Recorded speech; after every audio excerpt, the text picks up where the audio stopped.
Good morning students. Okay. तो last वाले lecture में हमने स्टार्ट किए थे इंटीग्रेटेड रेट लॉ और इंटीग्रेटेड रेट लॉ की बहुत सारी क्या बोलेंगे बहुत सारे फॉर्म्स में हमने सी इक्वेशन सॉल्व किए थे। उसके बाद हम लोग ने हर फॉर्म में क्या कैलकुलेट कर रहे थे, हम लोग के कैलकुलेट कर रहे थे या के रेट कांस्टेंट कैलकुलेट कर रहे थे। तो वो रेट कांस्टेंट की हम लोग ने यूनिट्स में निकाले थे। तो फर्स्ट ऑर्डर रिएक्शन में के जो रेट कांस्टेंट है उसकी यूनिट आपको क्या मिलती है पर यूनिट टाइम। ठीक है, अभी हम लोग एक न्यू टॉपिक पढ़ना है called half life.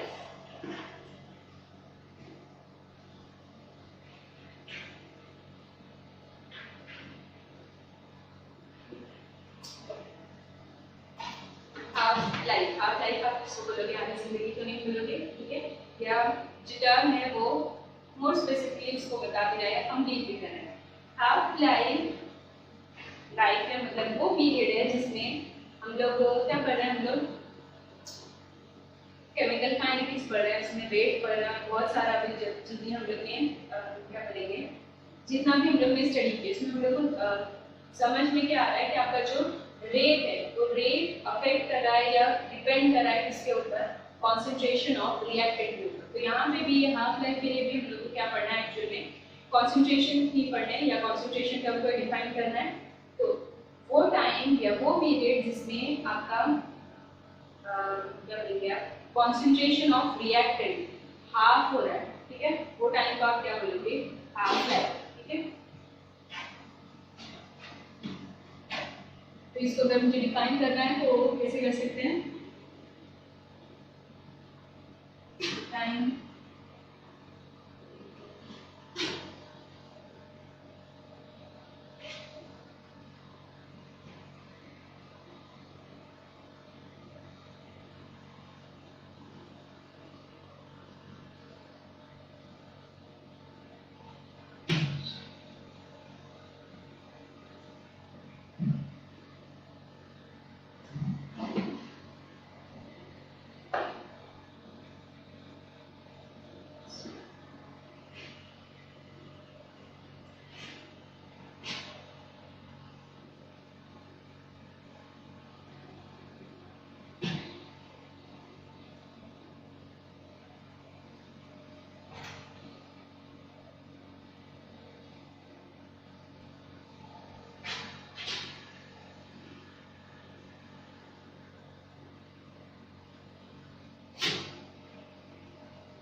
time required by reactor molecule to become one half of its original या initial concentration। ठीक है, initial concentration का आधा होने के लिए यहाँ होने के लिए जितना टाइम लगेगा वो टाइम को आप क्या बोलोगे, हाफ लाइफ।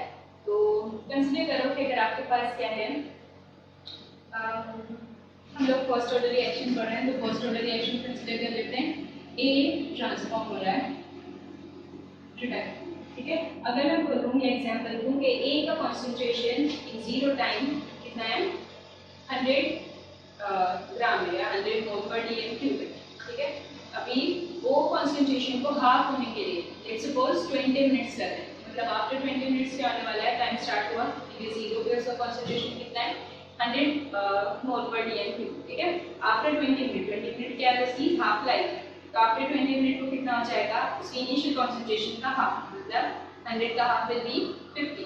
ठीक है, नेक्स्ट 20 मिनट में, हाँ नेक्स्ट 20 मिनट में वो पूरा वैनिश नहीं होगा। ठीक है, नेक्स्ट 20 मिनट में क्या हो जाएगा, अब जो बचा हुआ कॉन्सेंट्रेशन है वो कितना है, 50। ठीक है, तो अब जो हाफ होगा वो किसका हाफ होगा, वो 50 का हाफ होगा, मतलब नेक्स्ट 20 मिनट में जो कॉन्सेंट्रेशन होगा वो कितना हो जाएगा, 50 का हाफ विल बी 25। ठीक है, नेक्स्ट 20 मिनट में नाउ जो हाफ होने वाला है वो किसका होने वाला है, 25 का हाफ होने वाला है। ठीक है, तो मतलब जैसे जैसे आपका टाइम पास हो, ठीक है, जो आपका रिमेनिंग कॉन्सेंट्रेशन है उसका हाफ, उसका हाफ, उसका हाफ, उसका हाफ वो क्या हो जाएगा, कैरी हो जाएगा, वो टाइम को आप क्या बोल रहे हो, हाफ लाइफ। ठीक है, तो one half of its original volume है, ओरिजिनल कॉन्सेंट्रेशन का जो हाफ होने के लिए टाइम रिक्वायर्ड है उसको आप बोल रहे हो हाफ लाइफ। हम लोग पढ़ रहे हैं, स्टडी कर रहे हैं फर्स्ट ऑर्डर रिएक्शन। ठीक है, तो फर्स्ट ऑर्डर रिएक्शन की ए से ट्रांसफॉर्म हो रहा है रिडक्शन। हम लोग को पता है यहाँ पे के के लिए हम लोग ने इक्वेशन सॉल्व किए थे, इंटीग्रेटेड रेट लॉ। ठीक है, we know select 2.303 by P log to the base 10 A naught upon AT, ठीक है। ये आपकी इंटीग्रेटेड रेट लॉ है, ठीक है। अभी यहाँ पे हम लोग को क्या फाइंड करना है, हाफ लाइफ। अच्छा हाँ, हाफ लाइफ को आप डिनोट करते हो टी हाफ से, ठीक है, टी हाफ। इसको आप क्या करेंगे, थोड़ा सा, ये आपकी इक्वेशन है। यहाँ पे आपको क्या करना है, पुट करना है टी की जगह पे टी हाफ, ठीक है। हम लोग को क्या फाइंड करना है, हाफ लाइफ फाइंड करनी है। तो टी की जगह पे आप क्या सब्स्टिट्यूट करोगे, आप क्या पुट करोगे, टी हाफ पुट करोगे, ठीक है। और टी हाफ एक्चुअली में क्या है कि ए टी जो है इसकी जगह पे आपको क्या पुट करना है, इनिशियल कॉन्सेंट्रेशन का हाफ। तो इनिशियल कॉन्सेंट्रेशन कितना है, ए नॉट, उसका half will be a naught by 2, ठीक है। तो आपको क्या करना है, ये दोनों चीज को ये अब इक्वेशन में पुट करना है, ठीक है। और ये इक्वेशन को सॉल्व करना है in the form of t. तो ये k will be here, t यहाँ पे आ जाएगा। तो this will be like t half is equals to 2.303 by k log to the base 10 a naught upon a naught by 2। आप a t की जगह पर भी क्या पुट करोगे, a naught by 2, ठीक है। अब इसको आगे सॉल्व कर लेते हैं। ये a naught कैंसिल हो गया, के पास है e half is equals to 2.303 by k log to the base 10, क्या बचा आपके पास 2, ठीक है। आपको क्या कैलकुलेट करना है, log 2। तो log 2 की वैल्यू कितनी है, 0.3010, ठीक है। ये 0.3010 तो आपको क्या करना है, इसको मल्टीप्लाई करना है। मल्टीप्लाई कर देते हैं। मल्टीप्लिकेशन के बाद आपकी जो वैल्यू आ रही है वो कितनी है, 0.693 बाय 8। ये इक्वेशन है आपकी हाफ लाइफ, ठीक है। तो t half is equals to 0.693 by 8, ठीक है। अब अगर आप ये देखोगे, ठीक है, फाइनल इक्वेशन क्या आ रही है, 0.693 बाय 8। हम लोग ने स्टार्ट कहाँ से किए थे, स्टार्टेड विद इंटीग्रेटेड रेट। ये इंटीग्रेटेड रेट टर्म में आपके पास दो टर्म थे, कंसंट्रेशन वाला टर्म भी था और टाइम वाला टर्म था, ठीक है। लेकिन जो फाइनल हाफ लाइफ की इक्वेशन आ रही है वो हाफ लाइफ की इक्वेशन में कहीं भी कंसंट्रेशन वाला टर्म नहीं आ रहा है। मतलब हम लोग बोल सकते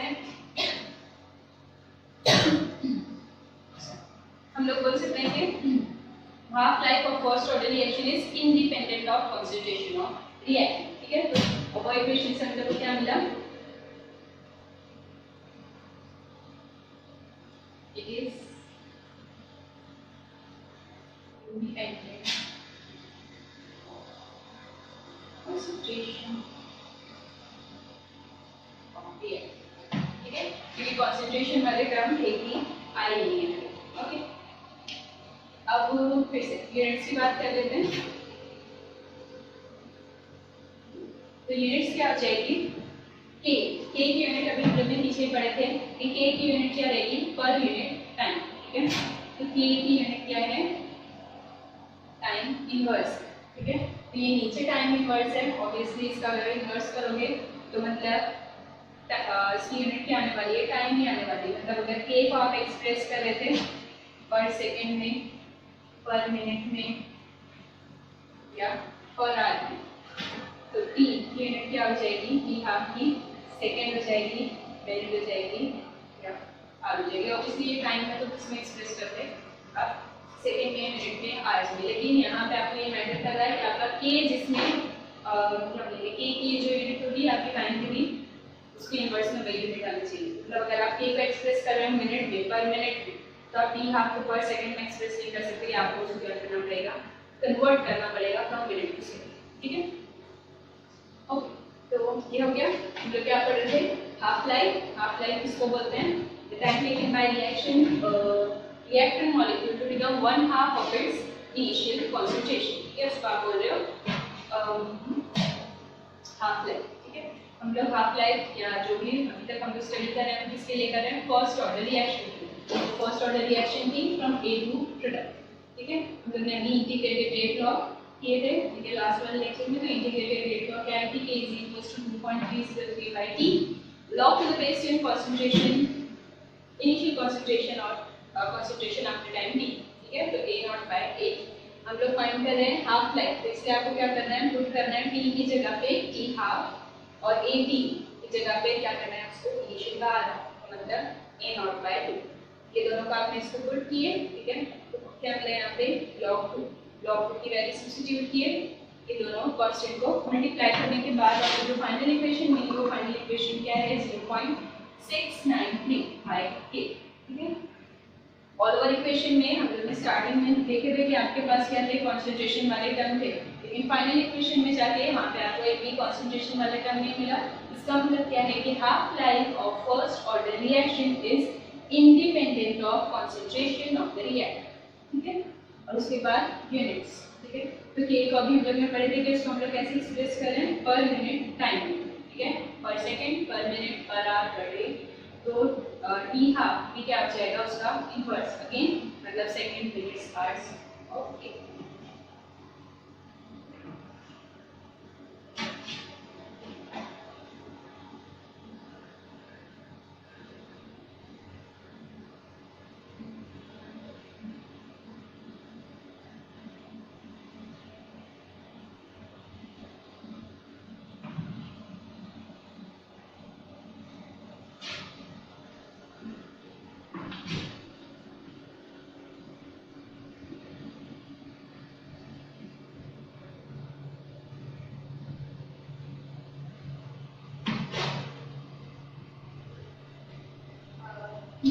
तो जो हाफ लाइफ अभी हम लोग कर रहे हैं, वो हाफ लाइफ को बहुत सारे हम लोग ग्राफिकल रिप्रेजेंटेशन कर सकते हैं, ठीक है। तो हम लोग को ग्राफिकल रिप्रेजेंटेशन करनी है हाफ लाइफ की।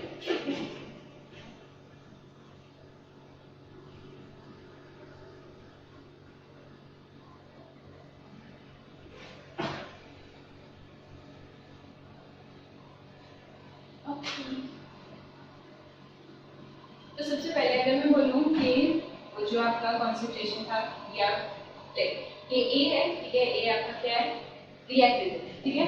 हाफ लाइफ बी कितनी है, 20 मिनट्स। 20 मिनट्स के बाद जो ट्रांसफॉर्म हो रहा है बी में, और बी का कंसंट्रेशन कितना हो जाएगा, आधा हो जाएगा, या अगर यहाँ पे ये 100 है, this will B 50। Again 20 minutes के बाद जो सी में ट्रांसफॉर्म हो रहा है, इसका कितना हो जाएगा, 25। फिर बी के लिए कितना हो जाएगा, 12.5, ठीक है। तो मतलब आपको अगर आप इसको देखोगे, अगर मैं यहाँ पे एक ग्राफ बनाऊं, ठीक है, ग्राफ इसके लिए टाइम वर्सेस कंसंट्रेशन, ये कंसंट्रेशन वर्सेस टाइम, ओके। तो कंसंट्रेशन वर्सेस टाइम की अगर मैं ग्राफ बनाऊं, तो 20 मिनट के बाद अगर मैं यहाँ पे डिविजन 20 के, तो क्या हो रहा है, फर्स्ट जो डिक्रीज है वो बहुत लार्ज है, ठीक है। यहाँ पे जो डिक्रीज हुई है वो कितनी हुई है, 50 क्यू, ठीक है। नेक्स्ट जो डिक्रीज है वो कितना है, 25। नेक्स्ट डिक्रीज कितना है, 12.5। मतलब जो ऑर्डर है डिक्रीज होने का वो क्या होता जा रहा है, टाइम के साथ कम कम कम या डिक्रीज होता जा रहा है, ठीक है। मतलब क्या हो जाएगा, फर्स्ट जो 20 मिनट है उसमें क्या हो जाएगा, बहुत ज़्यादा यहाँ पे डिक्रीज होगा, और उसके बाद ये डिक्रीज कैसे होती जाएगी, स्लो होती जाएगी, ठीक है। तो अगर आप क्या कर रहे हो, कंसंट्रेशन वर्सेस टाइम का एक ग्राफ बना रहे हो, तो आपको क्या मिलेगा कि फर्स्ट टाइम पे जो डिक्रीज है वो क्या रहेगी, बहुत लार्ज रहेगी, लेकिन फिर जैसे जैसे टाइम पास होता जाएगा, ठीक है, आपका जो कंसंट्रेशन है वो हाफ हाफ हाफ हाफ होता जा रहा है, ठीक है। तो कैसा हो रहा है कि डिक्रीज क्या होती जा रही है आपकी, मिनिमम, ठीक है। तो फर्स्ट केस में बहुत ज़्यादा है, फिर से कम है, फिर से कम है, अगला जो आता है उसमें कितना हो जाता है, वो क्या बोलेंगे, 12.5 के लिए कितना हो जाएगा, 6.25 हो जाएगा, मतलब वो डिक्रीज कैसी हो जाएगी, और शॉर्ट हो जाएगी, ठीक है। इसलिए जो ग्राफ बनेगी वो क्या करेगी, बहुत ज़्यादा स्लो शो करेगी, ठीक है। ये तो नॉर्मल चीज़ थी, लेकिन हम लोग को जो करना है थोड़ा सा अलग है।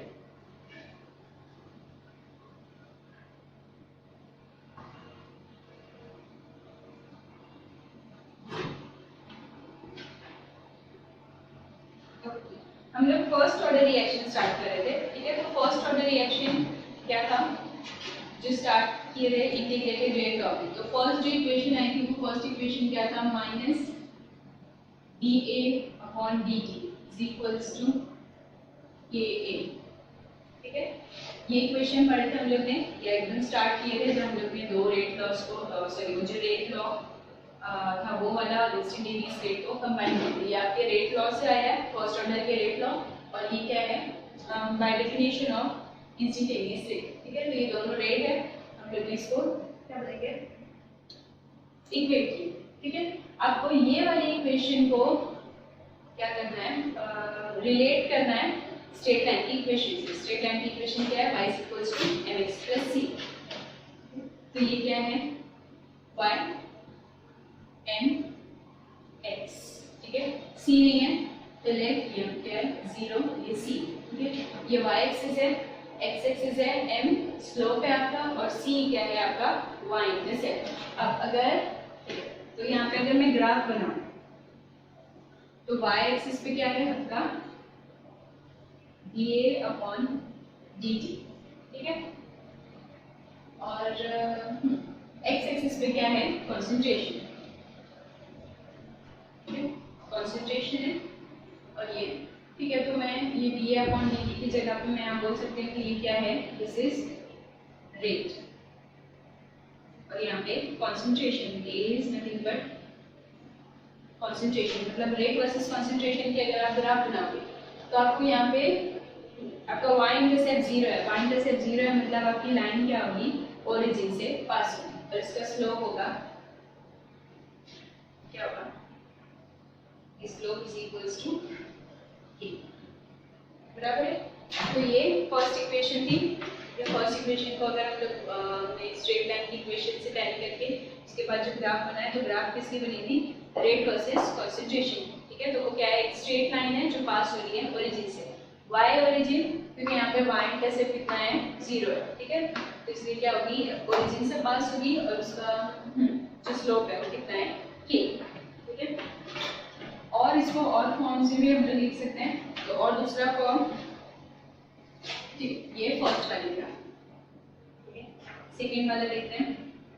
सेकेंड वाली जो आपकी इंटीग्रेटेड रेट वाला क्या था, k = 2.303/t log to the base 10 a0/18। इसको थोड़ा सा रीअरेंज कर लेते हैं, ये क्या हो जाएगा kt/2.303 is equals to log to the base 10, इसे log a/b है, इसको आप कैसे लिख सकते हो, log a minus log b करके, ठीक है। पहले ऐसे लिख लेते हैं, ये ऐसा हो गया, ठीक है। ये यहाँ पे मल्टीप्लाई हो गया और डिवाइड हो गया, ठीक है। ये हो गया kt/2.303, इसको log a/b को log a minus log b करके लिखेंगे, तो ये हो गया log a minus log b, ठीक है। अब क्या करते हैं,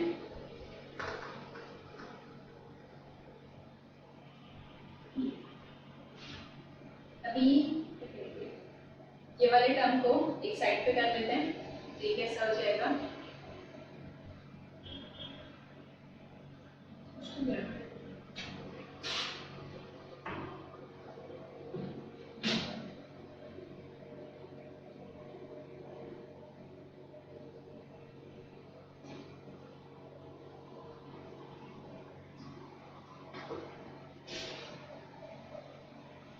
log to the base 10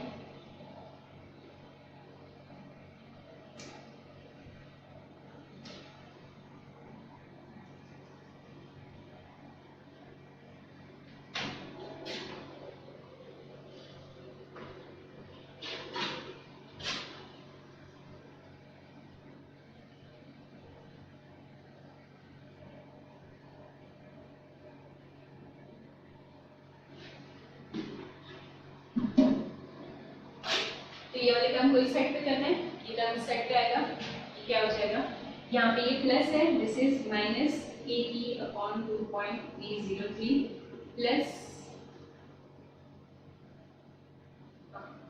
ठीक है। ये नेगेटिव है, ठीक है, इसको ये साइड पे करना है, ये पॉजिटिव हो जाएगा, ये यहाँ पे पॉजिटिव है, साइड पे करना है, ये नेगेटिव हो गया, ठीक है। और ये a जो log a है वो वैसा है। अब ये वाली इक्वेशन को फिर से रिलेट करना है किससे, y = equals to mx plus c divide ये आपका पूरा n, दिस इज x इन ये c। ठीक है, फिर से ग्राफ बनाते हैं। तो आपके y एक्सिस पे क्या रहेगा, log at। ठीक है, x एक्सिस पे आप क्या लोगे, टाइम। ठीक है, और ये क्या है आपका कंसंट्रेशन y इंटरसेप्ट। ठीक है, तो यहाँ पे क्या है आपका टाइम है, और ये एक्सिस पे आपके पास क्या है, log at। अब यहाँ पे आपका y इंटरसेप्ट क्या है, नॉन जीरो वैल्यू है, मतलब ये क्या होने वाला है, somewhat like this। ठीक है, तो ये हो गया आपका y इंटरसेप्ट, ये कितना रहेगा आपका log a रहेगा, और आपका जो स्लोप आएगा, स्लोप कितना आएगा -a अपॉन 2.303। ये एक और फॉर्म, ये वाला थोड़ा कॉम्प्लिकेटेड था, तो हम लोग ने क्या किया, स्टार्ट किया था हम लोग ने किससे, integrated rate law. Integrated rate law a is equals to 2.303 by t log to the base 10 a naught upon 80। ठीक है, ये सारे जो टर्म्स थे, ये सारे टर्म्स को हम लोग ने ये साइड पे ले लिए, तो यहाँ पे t मल्टीप्लिकेशन में आ गया और 2.303 डिवीजन में। देन आपके पास क्या है, log a बाय b है, ये log a बाय b को हम लोग ने क्या करेंगे, ओपन करके फॉर्म में लिखे, किसमें, log a minus log a। ठीक है, अभी ये जो b वाला फॉर्म है, ये जो माइनस log वाला फॉर्म है, इसको ये साइड पे लिए, ये पॉजिटिव हो गया, ये जो वैल्यू है यहाँ पे ये पॉजिटिव है, साइड पे जाके ये नेगेटिव। ठीक है, मतलब हम लोग बोल सकते हैं कि आपको ये दोनों टर्म्स को एक साथ लिखना है और ये वाले टर्म को अलग लिखना है। अभी जो फाइनल इक्वेशन आई है वो क्या है, log at minus log at is equals to minus kt upon 2.303 plus log a। इसको हम लोग ने रिलेट किया किससे, y is equals to mx plus c। ठीक है, तो y एक्सिस पे आपको क्या लिखना है, log at। ठीक है, और x एक्सिस पे क्या है आपके पास, टाइम। अब यहाँ पे आपका जो y इंटरसेप्ट है क्या है, नॉन जीरो वैल्यू है, इसलिए आपकी जो ग्राफ है वो ओरिजिन से पास नहीं है। ठीक है, तो ये आ गया आपका एक क्या बोलते हैं, y इंटरसेप्ट और स्लोप लाइन। एक और फॉर्म में आप एक और फॉर्म में लिख सकते हो,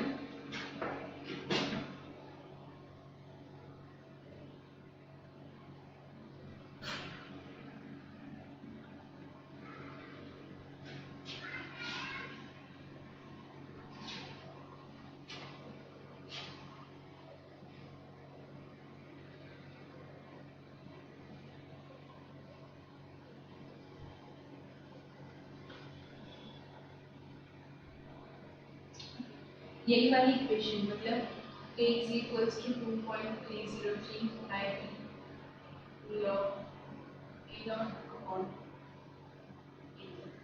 ठीक है, इसको फिर से ये वाले टर्म्स को क्या करते हैं, ये साइड पे कर लेते हैं, तो क्या हो जाएगा, kt upon 2.303 is equals to log to the base 10 a dot upon a। ठीक है, फिर से इसको रिलेट करते हैं, y is equals to mx